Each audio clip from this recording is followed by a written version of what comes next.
Bonjour à tous, bonjour à toutes. Je sais que aujourd'hui il y a des gens qui attendent le live pour dire tout ce qu'ils ont à dire. Aujourd'hui, c'est la libre antenne. Chacun va dire ce qu'il a à dire. On va prendre le temps, mais on a 2 heures pour que chacun dise ce qu'il a dit. En parlant de dire ce qu'il a dit, bonsoir Stérène Jolet.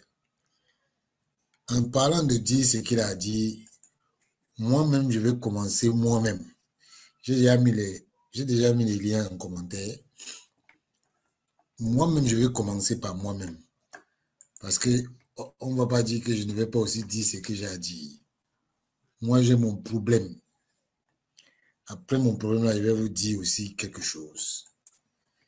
Donc, je commence par... Alain Jojo, bonsoir. Je vais moi-même commencer par moi-même. Mon problème, c'est les U17. Mon problème, c'est les U17. J'ai fait une vidéo sur les U17. Bonsoir, Ramsès Meme. Donc, je vais commencer. Freddy Kouete, bonsoir, mon frère. Toi aussi, tu es un panéliste. Même si tu écris en bas, tu es un panéliste. Monsieur Lam Samuel, bonsoir. Donc, Ombiono Samuel, bonsoir. Que de Samuel aujourd'hui? Samifi Mahop, bonsoir. Et que de Samuel? Mathilde Kaji Api, bonsoir. Adamou Boubaka Madaga, bonsoir. Donc, je veux vous donner moi-même mon point de vue. J'aime bien il y a les numéros là pour ceux qui veulent. Narcisse Umbe. Salut. Donc, je vais vous faire d'abord écouter mon coup de gueule. Ah, il y a Général Ouki qui dit bonsoir, monsieur Naha. Il est sur téléphone. Bonsoir, monsieur Ouki. Voilà. Je commence par moi-même. Et salut l'informateur de la maison, même. Bonsoir. Bon, je commence par moi-même. Et après ça, j'ai une autre chose importante à vous dire. Ils ont battu. Non, on commence. Bonjour à tous, bonjour à toutes. Hier, je vous ai dit que le ministre des Sports est en train de vouloir tuer les U17. Oui. Vous savez quoi? Ils ont bagarré pour avoir la gestion de l'équipe nationale. Ça les dépasse.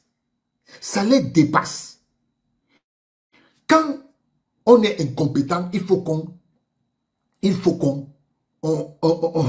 avoue qu'on est incompétent. Voici un courrier du président de la FECAFOOT au ministre des Sports. Et vous allez voir des vous allez lire, vous allez écouter des choses. Yaoundé, le 19 mars, nous sommes le 21. Ça veut dire le plan écrit à monsieur le ministre des Sports. Participation de la sélection nationale, messieurs, à la CAN au Maroc. Monsieur le ministre, j'ai l'honneur de porter à votre connaissance, dans le cadre de la compétition évoquée en objet, la sélection nationale U17. Monsieur devrait quitter le Cameroun le 18 mars pour Rabat. Nous sommes quand? Le 21. Et le président de la fédération écrit quand? Le 19. Cette date raisonnable permettait d'assurer la planification en vue d'une préparation et d'une participation efficace et honorable des Lionceaux. 3 matchs amicaux ont été prévus à cet effet contre la Côte d'Ivoire, la Somalie, l'Angola, dont le premier pour le 22 mars. Donc, le 22 mars, demain, hein, demain, il serait absolument nécessaire de planifier l'arrivée de la sélection nationale au moins 2 jours avant le premier match amical. Jusqu'au moment de cette correspondance,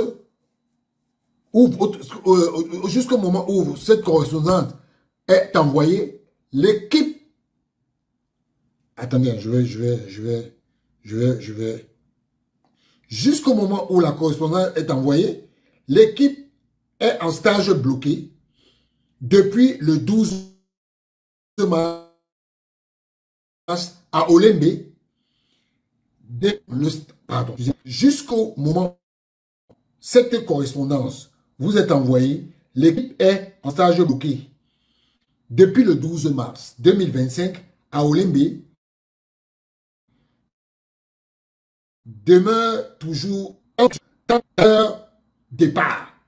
Il convient de rappeler que pour la bonne compréhension prévue, pour la bonne préparation prévue, la sélection nationale U17 était supposée partir pour la compétition depuis le 19 mars, le jour là, avant-hier.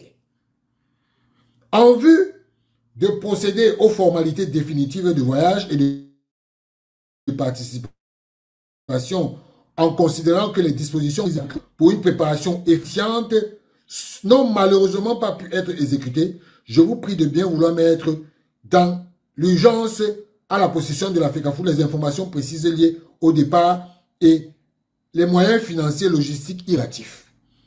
Veuillez agréer, monsieur le ministre, l'expression de ma considération. Signé le président de la fédération, Samuel Eto'o-Fils. Voilà le ministre des Sports que le Cameroun mérite. Oui, quand quelque chose ne le concerne pas, il est obligé de s'aborder le travail des autres. Le voilà, il a fait essuyer un fiasco avec les Lions indomptables. Parce que c'est eux qui ont décidé qu'ils voulaient prendre l'argent des Lions indomptables. La gestion administrative et financière, ça les dépasse. Voilà les U17. Voilà les U17 qui sont là. Ils n'arrivent pas à gérer les U17. Vous voyez?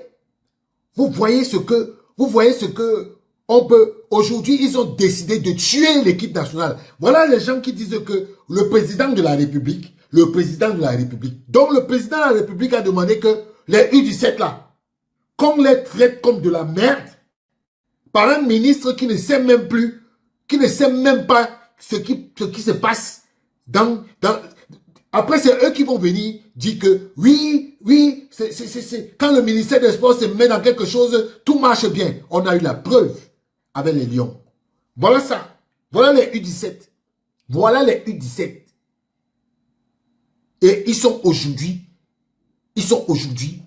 les victimes de M. Narcisse Moulékombi. Ce sont les victimes de Narcisse Moulékombi. Pourquoi? Comment? Pour quel effet?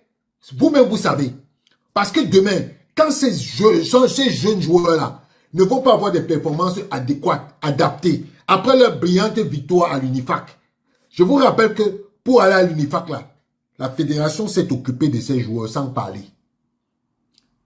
Elle s'est occupée de ces joueurs sans parler. Vous avez vu le résultat vous-même. Donc, comme ils ont vu que ces jeunes joueurs-là, ils ont réussi, il faut tout faire pour les mettre mal à l'aise.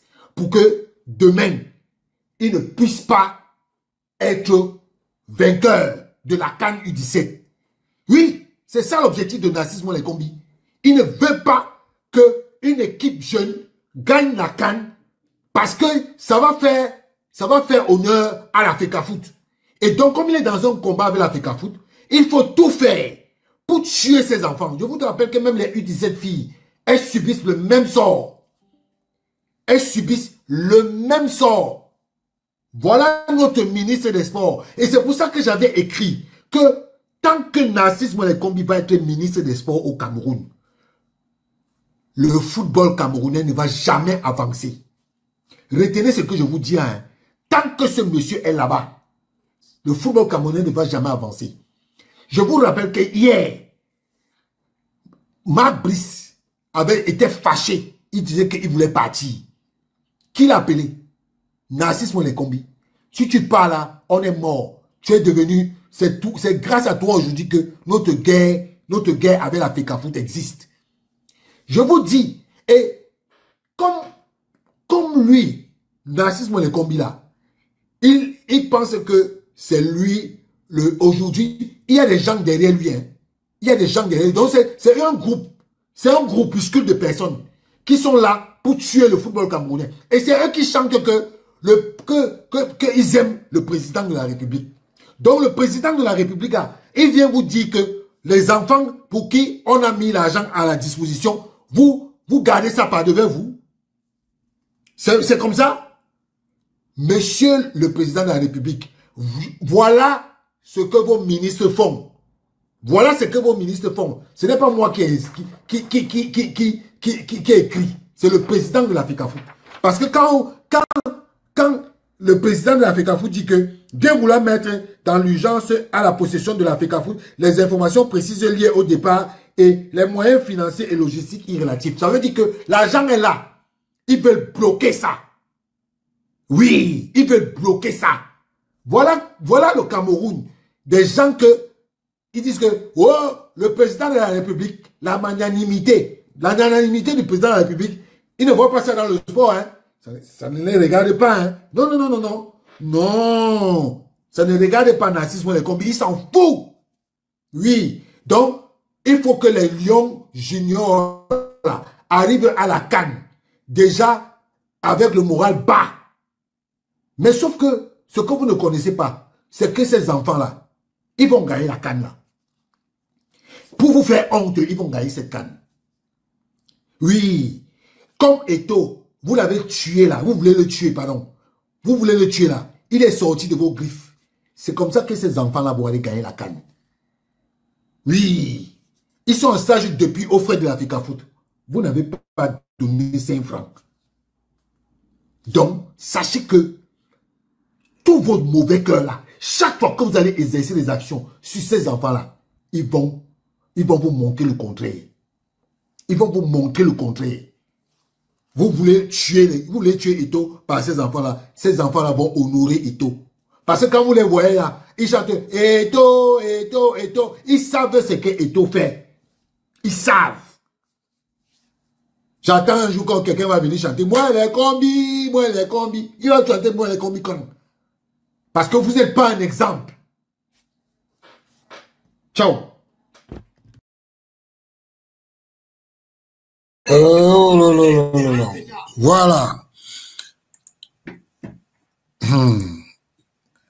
C'était chaud. Moi-même, je me suis perdu. Rodolphe, il faut baisser le volume de son récepteur, s'il te plaît. Voilà. Oscar, bonsoir.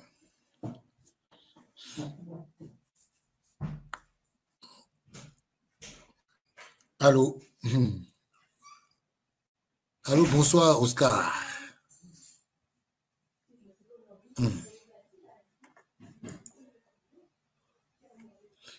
John Francis, tu es là? Oui, Richard, je suis là. Mais s'il y a une autre personne qui veut parler avant moi, je suis prêt à laisser ma place. Ok, vas-y. Je suis en route là, mais je ne suis pas passé en deuxième position, si c'est possible. D'accord, d'accord, pas de souci. John Francis, bonsoir. Allô, John, tu es là? Oui, oui, je suis là. Il faut juste me donner 30 secondes et je reviens. D'accord, ok. Aujourd'hui, là, c'est chaud. Hein. En attendant, Rodolphe Souza, tu es là?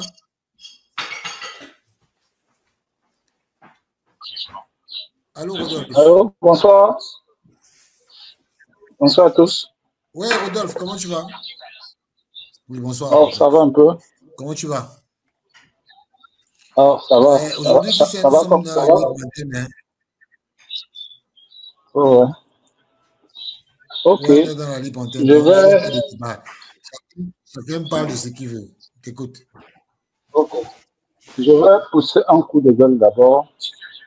Et ça va être surprenant. C'est par rapport un peu à la FECAFOOT. Parce que je veux que tu m'éclaires un peu. Quand, Vas-y. quand, quand Abdou Karim est chef de délégation pour un match à l'international, ça signifie quoi? Je voudrais un peu comprendre. Rodolphe, Oui. tous les membres du comité exécutif peuvent être chefs de délégation. Tous les membres. Je te rappelle que Voilà. généralement, sur les matchs des féminines, il est aussi souvent chef de délégation. Quand les U17 sont allés se qualifier en Éthiopie, il était chef de délégation. Donc, et il était là, il était avec Madame Eko. Donc, tous les membres du comité exécutif sont censés être chefs de délégation. En fait, le chef de délégation, quand les Lions s'en vont, c'est lui, il est un peu comme le représentant du président de la FECAFOOT. Voilà. C'est exactement ce que je voulais comprendre. Parce que j'arrive pas à comprendre pourquoi les joueurs, après être arrivés à Johannesburg, sachant qu'ils ne pouvaient plus se rendre au niveau de Nesquik, ont eu le culot de refuser de dormir à Johannesburg, alors que le chef de délégation, qui est censé représenter le président de la FECAFOOT, a tous les pouvoirs pour imposer son point de vue. Pourquoi ça ne s'est pas fait? Bon, là tu me poses des questions, mais je vais te dire, oui. Normalement la séance qu'on fait, ce n'est pas une séance de questions-réponses. Moi, je te réponds exceptionnellement. Ça ne s'est pas fait parce que les joueurs, dans leur tête, ça va déjà de la convocation. Tous ceux qui sont convoqués là sont redevables devant les gens du ministère des Sports. OK? Donc, par conséquent, dans leur tête, la FECAFOOT n'existe pas. J'avais annoncé que Marc Brice avait fait une réunion avec eux. Voilà. Donc, dans leur tête. Oui, j'ai vu l'image. Voilà. Ok. Bon, ok. J'ai déjà mon information, Richard. Bon, quand j'ai dit que je vais pousser un coup de gueule contre la FECAFOOT, c'est quoi? C'est que je ne comprends pas comment tu peux avoir le droit et tout le pouvoir avec toi, tu ne l'exerces pas. Donc, pour moi, soit la FECAFOOT décide de laisser tout au ministère, soit la FECAFOOT décide de reprendre son pouvoir. Ça concerne ça, c'est mon coup de gueule par rapport à ce qui s'est passé sur le match. Sur le match contre le Swaziland. Maintenant, mon autre coup de gueule aussi, c'est par rapport aux joueurs. Moi, Richard, je ne veux pas qu'on passe le temps à dire que ce n'est pas des joueurs. Pour moi, les joueurs sont 1000 fois fautifs. Parce que j'arrive pas à comprendre comment vous avez un président de fédération qui est au petit soin avec vous. Vous arrivez pour jouer un match. Des gens vous convainquent de prendre un bus, Richard. De prendre un bus. Nous tous, on connaît le taux de criminalité en Afrique du Sud. Ils ont eu raison de dire merci à Dieu. Ils ont eu raison de dire merci à Dieu. Parce que j'imagine un peu si les gars en Afrique du Sud avaient été au courant de ce déplacement, ce qui aurait pu se passer en sachant que les joueurs prennent souvent des montres luxueuses, des trucs luxueux. Donc c'est vraiment une grâce. J'espère qu'ils ont retenu la leçon et que peut-être après le match de mardi, il y aura des leçons qui seront tirées. Surtout entre guillemets avec le retour des Zambo Anguissa, qui je sais n'est pas toujours d'accord avec l'attitude d'André Onana. Parce que je suis convaincu que le problème, c'est André Onana. pas seulement les cadres du ministère. Donc, pour moi, laissons les 2 matchs passer, mais j'attends des décisions fortes du comité exécutif d'avril.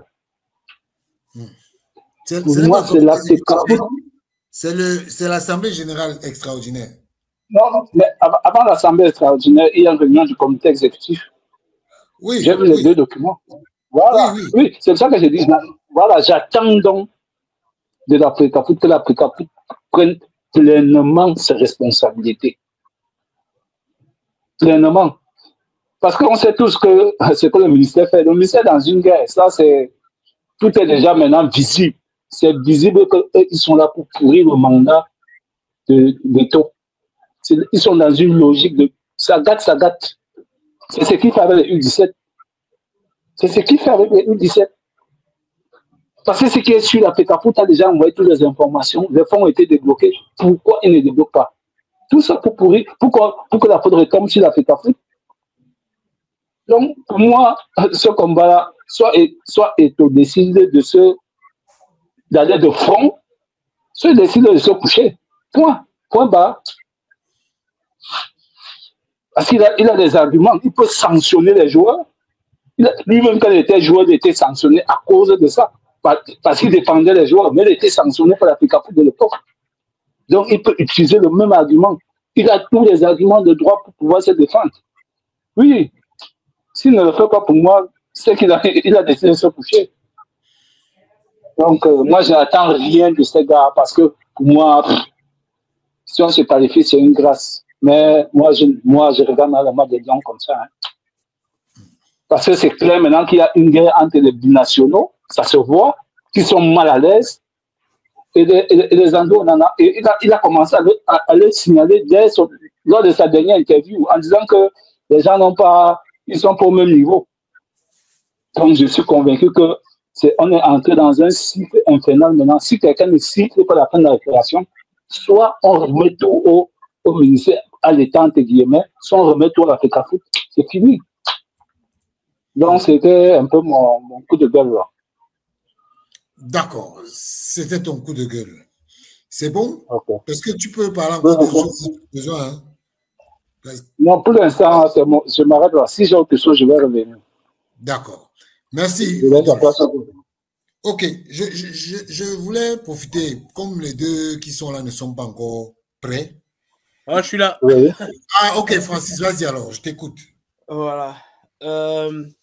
Écoute, moi, je rejoins tout à fait, en tout cas, je rejoins la deuxième partie de ce qu'a dit l'intervenant. Ouais. Les gens qui décident chez nous, et je dis, vous savez grosso modo de qui je parle, la personne qui décide chez nous, après le match de mardi, il va absolument falloir qu'il tranche une bonne fois pour toutes.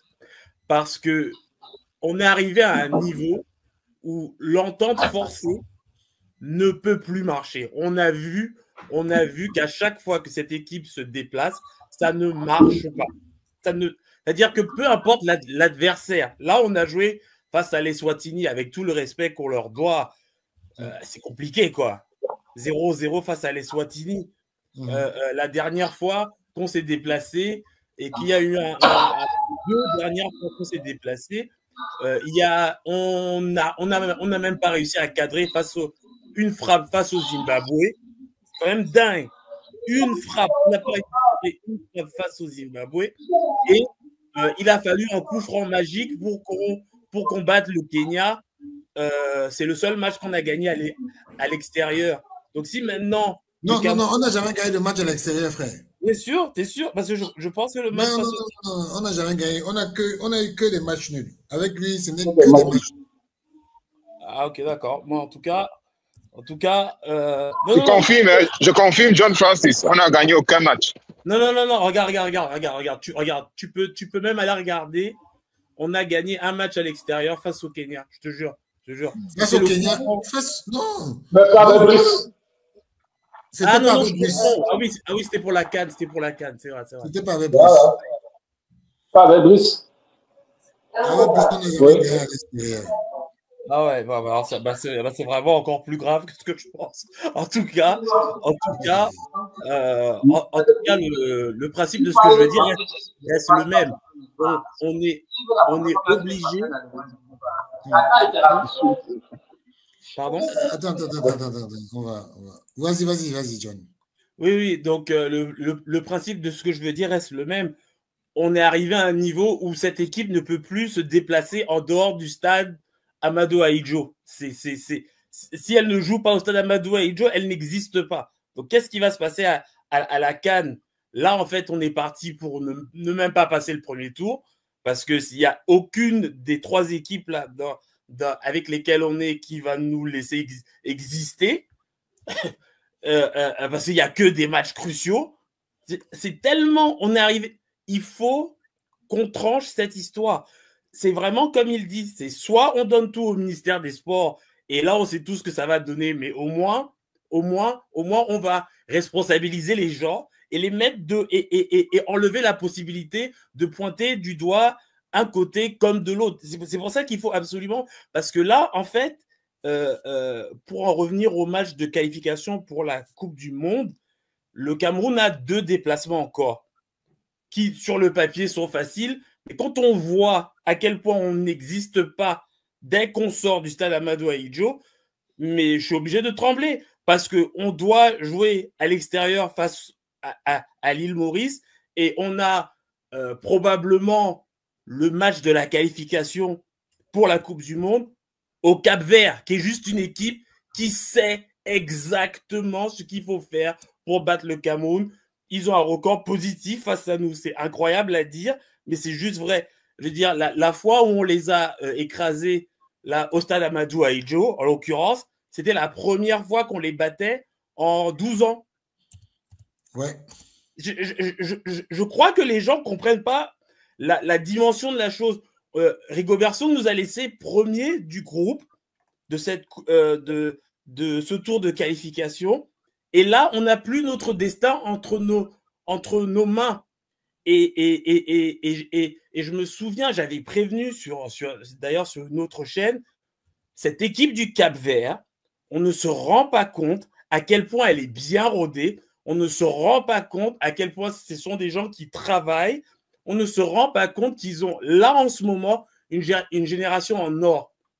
Je pense que ce qui leur est arrivé là, pendant les 3-4 derniers mois, c'est qu'ils ont eu du mal à assumer le statut de grande équipe. Parce qu'après leur superbe CAN là qu'ils ont fait en Côte d'Ivoire, j'ai l'impression que tous les applaudissements là, ça leur est un petit peu monté à la tête et puis ils ont eu du mal à continuer à rester humbles. Sauf que là, j'ai l'impression que le train, il s'est remis à marcher tout droit et correctement. Donc, il va vraiment falloir qu'on tranche une bonne fois pour toutes, parce que le match qui nous attend là à Praia face à cette équipe du Cap-Vert qu'il va falloir battre chez elle avec le vent là qui est hyper effrayant, qui fait aller les ballons dans tous les sens contraires qu'on veut, c'est ça qu'il va falloir réussir à battre. Cette équipe-là, c'est une grande équipe. Je me souviens, j'avais dit ça, tout le monde s'était foutu de ma gueule parce qu'on avait parce qu'on les avait écrasés au stade Amadou Ahidjo. Le stade Amadou Ahidjo, il est spécial, on sait tous, voilà. Moi-même, je comprenais pas à quel point ce stade-là, il est spécial. Mais dès qu'on sort de ce stade, malheureusement, avec cette génération de joueurs, cette équipe s'écroule. Qu'est-ce que vous croyez que le Cap-Vert, ils vont nous faire à Praia si on va avec cet état des choses? Pour moi, on doit absolument trancher et il en va de notre qualification en Coupe du Monde. Si on reste en l'état actuel des choses, c'est mort. Et je dis pas qu'on va juste pas se qualifier. Je suis même pas sûr qu'on va finir deuxième. Je suis pas sûr qu'on va finir troisième. Vu qu'à chaque fois qu'on va à l'extérieur, on perd des points. Et maintenant, on est heureux quand on fait des matchs nuls contre des petites équipes. Mais c'est même pas des petites équipes. Là, je suis parti regarder le classement FIFA. L'Afghanistan est devant les Swatini. Ah bon? Non, mais c'est de ça qu'on parle, quoi. Vraiment, je suis désolé, j'ai pas envie d'attaquer Les Swatini, ils sont braves, ils ont fait un match de bonhomme, ils ont fait le job. Mais c'est qu'il faut comprendre la gravité de la situation. Jamais de la vie, on doit faire match nul. Avec des joueurs qui jouent en Angleterre, blablabla. What? On en est à là. En l'état actuel des choses, si on ne tranche pas cette histoire de guerre FECAFOOT ministère, je vous dis, on va finir 4e derrière le Cap-Vert, la Libye, il y a qui d'autre encore? L'Angola, parce que je vous dis, on est dans un groupe qui est terrifiant. L'Angola, c'est costaud. La Libye, c'est costaud. Et ils sont partis chercher Aliou Cissé. Est-ce qu'on se rend compte? Parce que si les gens n'ont pas encore compris que la Libye va arriver au stade Amadou Ahidjo avec le triple rideau défensif, la même stratégie que les Swatini a fait. Et dès qu'on fait ça, nos joueurs offensifs n'existent plus. Tout d'un coup, dès qu'il y a le triple rideau défensif, Aboubakar, il n'arrive plus à courir. Un Bemo, parce qu'il joue pas à son poste, on le met sur le côté, on pense qu'il est capable de faire les gestes de Neymar. Mais non, Bemo, c'est un 10. On le met pas à son poste. Et vous voulez qu'il passe un triple rideau défensif? Mais là, et je fais l'erreur de m'en prendre aux joueurs, même si je dois m'en prendre aux joueurs. Mais la réalité, c'est que pourquoi est-ce qu'on meurt à chaque fois qu'on nous met un triple rideau défensif? C'est parce qu'on n'a pas d'animation offensive. Parce que si on avait un coach qui travaillait et qui avait réellement envie de faire son boulot, on ne serait pas une équipe qui cesse d'exister dès qu'il y a ce triple rideau défensif. C'est quand même grave, quoi. Mais non, c'est pas grave. On fait des matchs nuls, tout va bien. Tout va bien. On est invaincu. Oui, invaincu. Maintenant, vous êtes 2e. Mais on doit être heureux avec 0-0 face à les Swatini. Il y a 110 places entre eux et nous au classement FIFA. Moi, j'ai plus de mots, en fait. J'ai plus de mots. Ça me choque que les gens qui décident chez nous laissent durer cette situation-là. On est en train de faire un suicide footballistique. Mais on laisse, et on laisse. C'est complètement fou. Parce que la honte qui nous attend, là, je vous dis, hein, si on ne se prépare pas correctement face à des équipes rodées comme le Cap-Vert, l'Angola, la Libye, je vous le dis, on va finir 4e de ce groupe. Et pour ceux qui connaissent le football, je vous dis, ça ne sera pas une surprise. Ce sera la logique pure. On a de la chance de s'en être sorti avec un 0-0, avec le désordre qu'on a créé en Afrique du Sud. C'est même scandaleux qu'on ait pris un point là-dessus. Franchement, si je viens de l'Eswatini, je me dis c'est incroyable, quoi. Mais bon, c'est là où on en est. Bon, les gens qui décident ne font rien. Ok, si ça vous gêne pas de pas aller en Coupe du Monde, quand il y a 9 places qualificatives en Afrique, est-ce qu'on se rend compte de la chose? Le Cameroun se qualifiait quand il y avait 1 place. Le Cameroun se qualifiait quand il y avait 2 places. Mais quand il y a 9, on ne sait plus faire. Non, mais attendez, vous pensez que c'est fait à dessein, ce qui se passe là? C'est fait à dessein. C'est ça leur but, en fait. Leur objectif, c'est que Eto'o n'aille plus à la Coupe du Monde. Parce que quand le Cameroun est qualifié pour la Coupe du Monde, il y a des sous qui rentrent à la FECAFOOT. Il y a plein de choses. Il y a des sponsors. Il y a plein de choses qui s'ajoutent là-dessus. Ce que vous ne comprenez pas, c'est que c'est ça. Ils sont dans leur jeu. C'est le but. C'est de faire tout tomber. Mais ils font comme s'ils voulaient que l'équipe nationale, que le Cameroun continue à remporter des points via Marbis. Mais ce n'est pas ça. Ils savent qu'en créant ce petit désordre, les joueurs vont se désolidariser, les joueurs vont se décourager. La FECAFOOT va continuer, c'est-à-dire le combat va continuer à être un peu plus rude et on ne va pas se qualifier pour la Coupe du Monde. Et parlant de la CAN, à la CAN, on ne foutra rien. Ça, c'est leur but. C'est de faire échouer, c'est-à-dire de marquer 0 sur le mandat d'Eto'o. Ils ne sont pas là pour qu'on gagne. Ils ne veulent même pas qu'on gagne. Mais il renverse la situation en disant que c'est le but de l'Africafoot. Mais attends, l'Africafoot a tellement à gagner quand nous on gagne des matchs. L'Africafoot a tellement à gagner quand nous on se qualifie pour la Coupe du Monde, pour la Coupe d'Afrique, ainsi de suite. C'est l'Africafoot qui gagne. Mais ils le savent. C'est ça le but, en fait. C'est ça le combat. Et ça, ils veulent nous cacher. Ils veulent se cacher la face en trouvant autre chose. Merci et bonsoir à tous. Excusez-moi d'entrer comme ça direct, mais là... Oui, justement. L'heure est grave, frère. Bel Henri Joël. C'est tout ce que tu avais à dire? Ou bien parce que toi, tu as profité du sujet de John Francis pour... Non, oui, j'ai juste profité parce que c'était mon sujet, en fait. C'est ce que j'avais... C'est la petite... En fait, c'est mon analyse à moi. Quand je vois les choses, j'analyse et je comprends que, tiens, ces gars-là, ils sont dans un film que nous ne percevons pas très bien. Parce que si ces gars voulaient honnêtement qu'on se qualifie, qu'on joue, que tout se passe bien, malgré qu'ils ont encore la main mise peut-être sur les fonds, ils ne devaient pas continuer à mener un certain nombre de désordres. Ils savent qu'en divisant l'équipe en deux, parce que l'équipe est divisée en deux, voire même en trois, il y en a qui sont là, qui voient les choses à distance, il y en a qui sont pro-État, il y a ceux qui sont pro-ministère.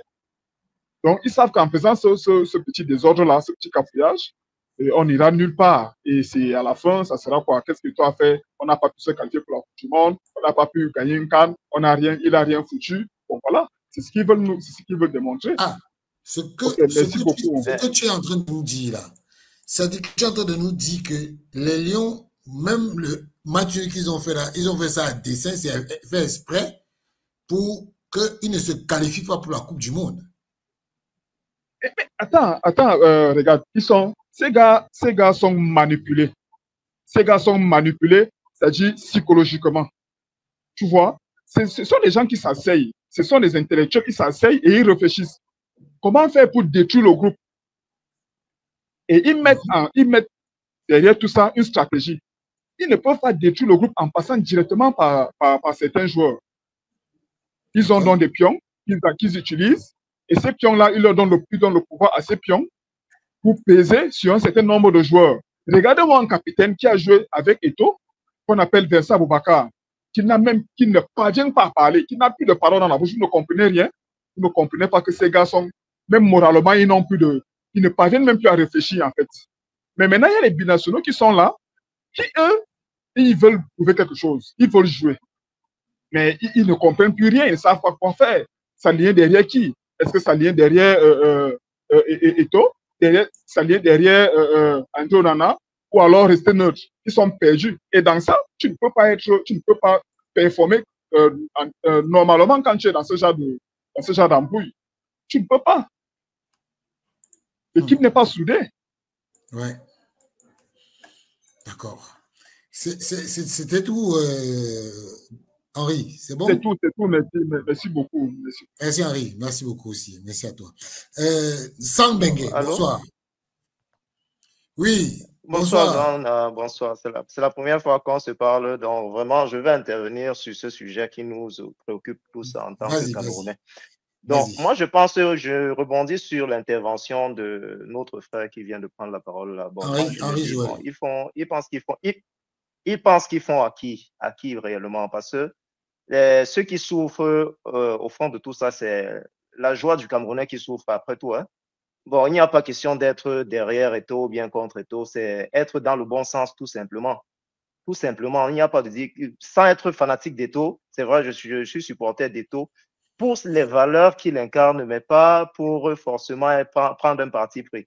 Et en étant juste logique, on peut juste conclure que bon, Eto'o est dans son bon droit, hein, dans son bon droit. Si tout le monde reste à sa place et fait ce qu'il y a comme son travail, je pense qu'on ne serait pas là où on en est. L'expédition qui s'est menée en Afrique du Sud, vraiment, c'est lamentable pour nous, vraiment. On aurait pu éviter ça. Quand on suit les racontages, nous qui ne sommes pas là et les journalistes que vous êtes, qui suivez la chose de près, on apprend ce qui s'est passé là-bas. Bon, nous, on est franchement désolés que le président de la fédération dise qu'ils mettent des fonds à disposition pour pouvoir bien encadrer ses petits frères et même le coach y compris. Donc, je pense que tout le monde a vu la publication que Samuel a fait sur sa page Facebook.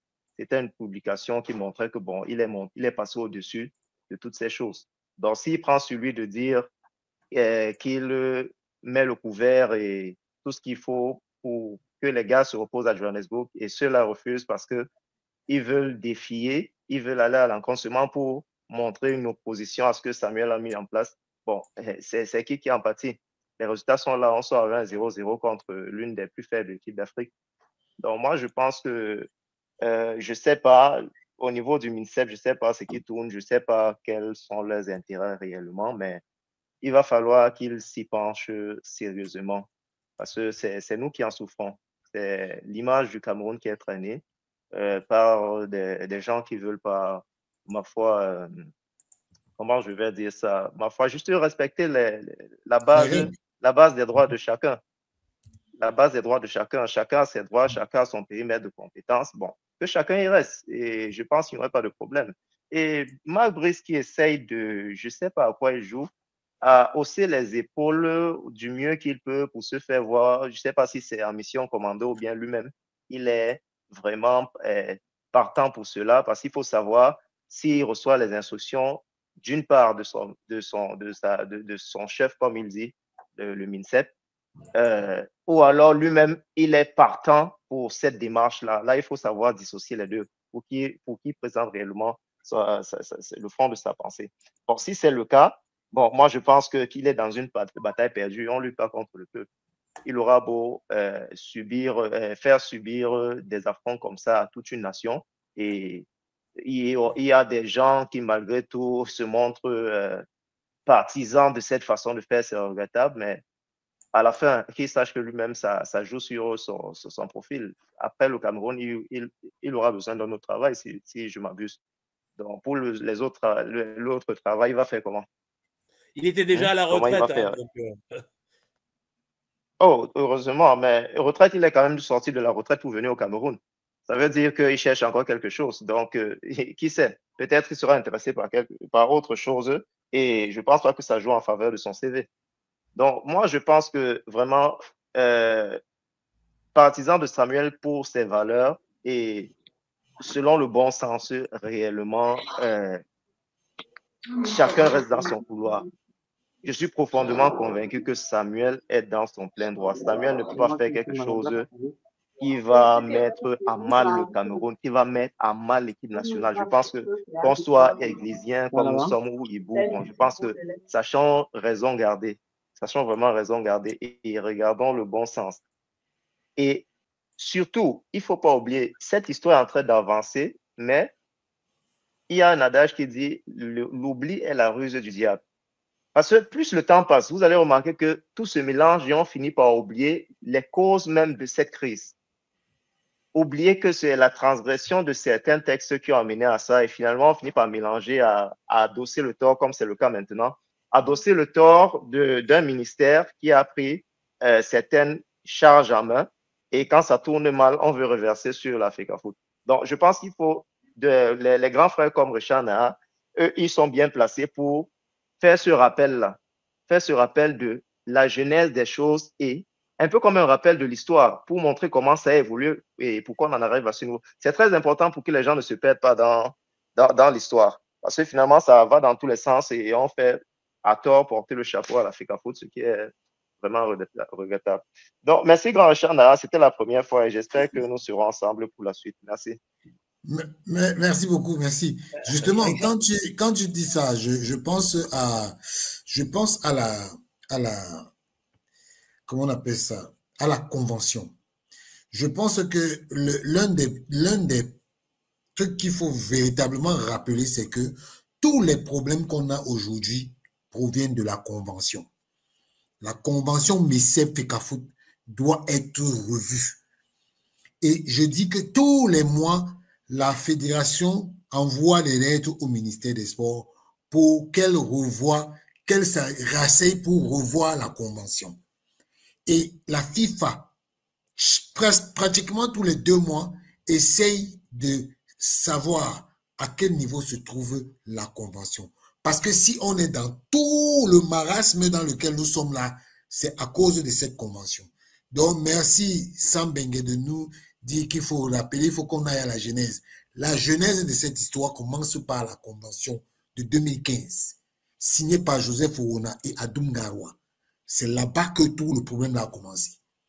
Donc, Richard, oui. Bon, grand frère, je vais revenir, s'il te plaît. Bon, je sais pas, essaie un peu de nous éclairer.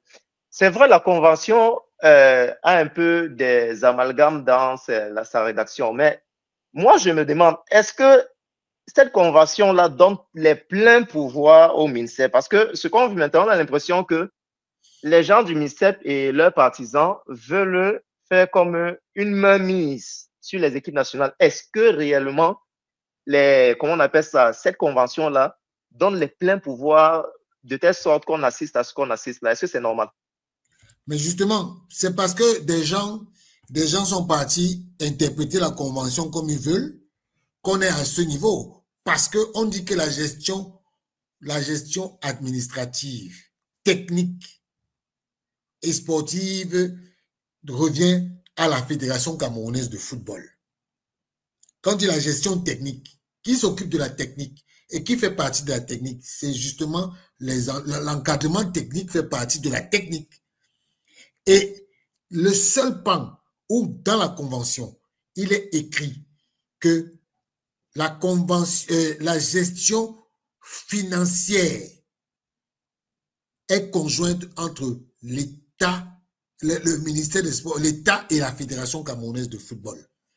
Et chaque fois qu'il y a regroupement, l'État participe à 50%, la Fédération à 50%. Je vous rappelle juste que jusqu'aujourd'hui où on parle là, toutes les équipes sont préparées.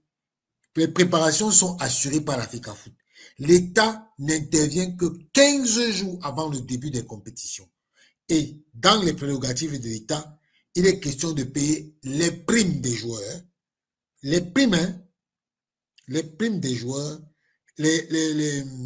comment je vais dire ça, le voyage et tout le reste, c'est à la responsabilité de la FECAFOOT.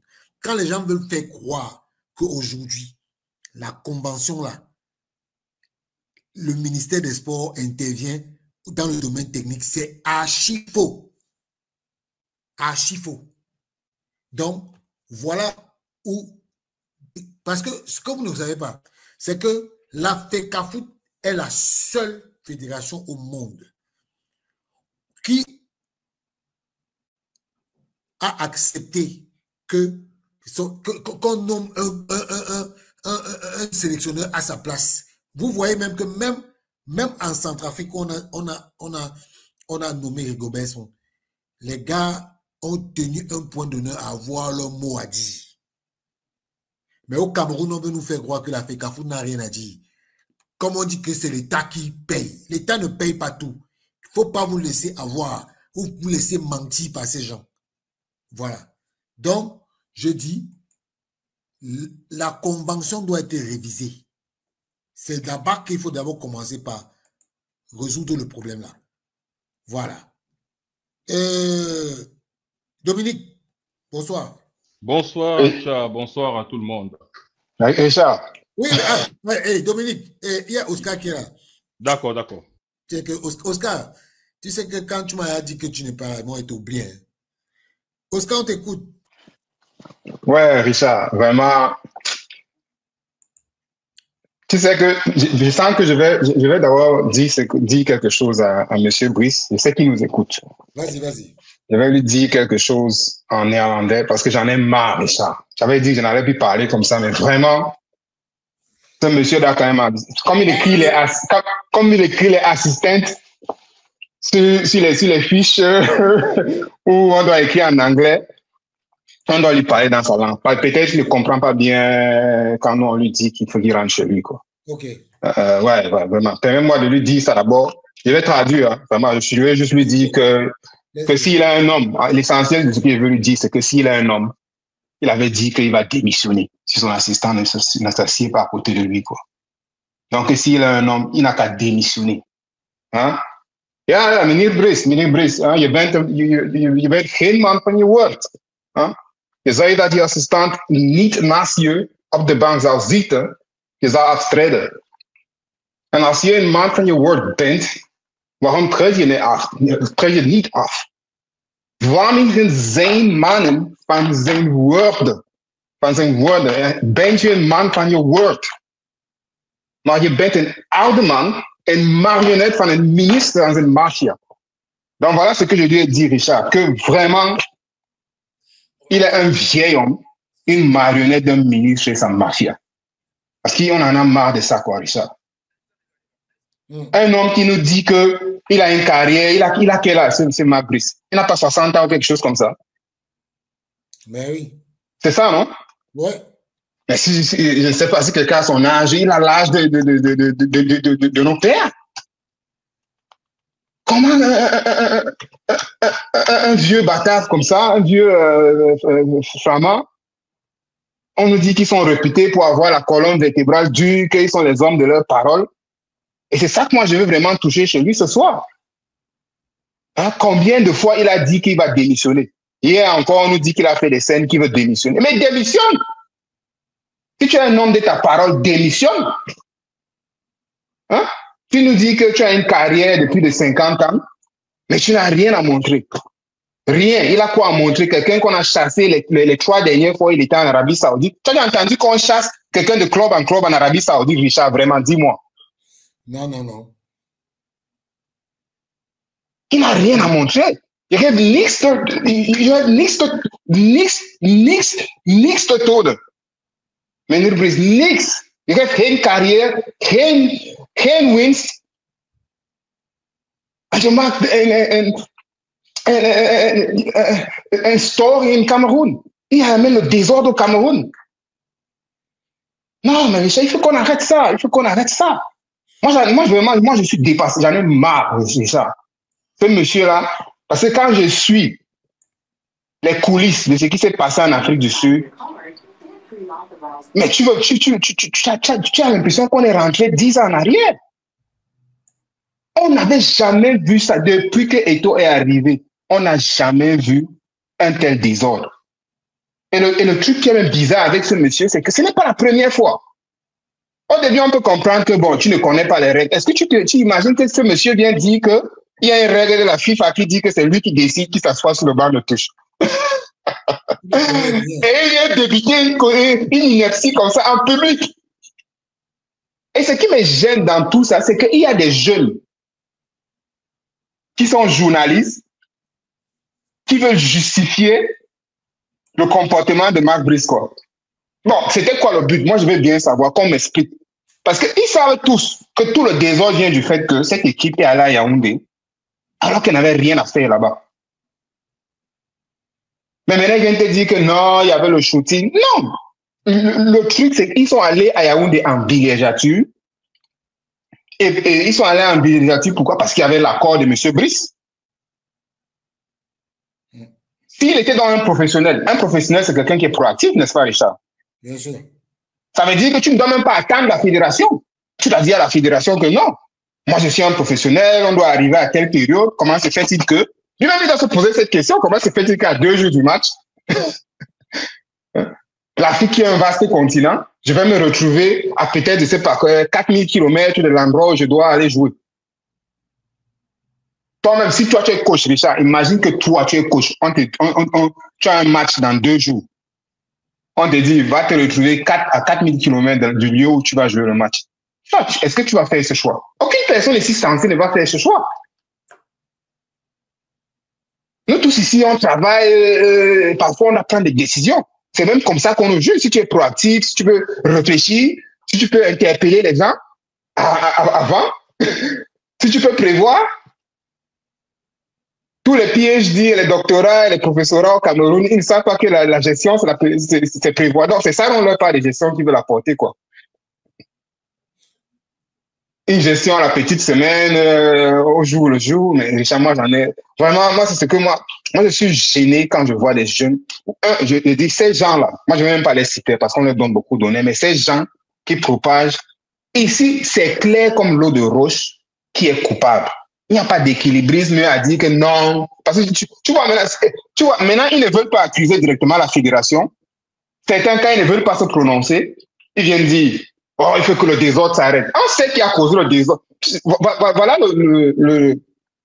Tu sais, quand tu veux noyer un problème, hein, parfois tu crées juste un cafouillage inutile pour noyer vraiment les responsabilités des gens, quoi.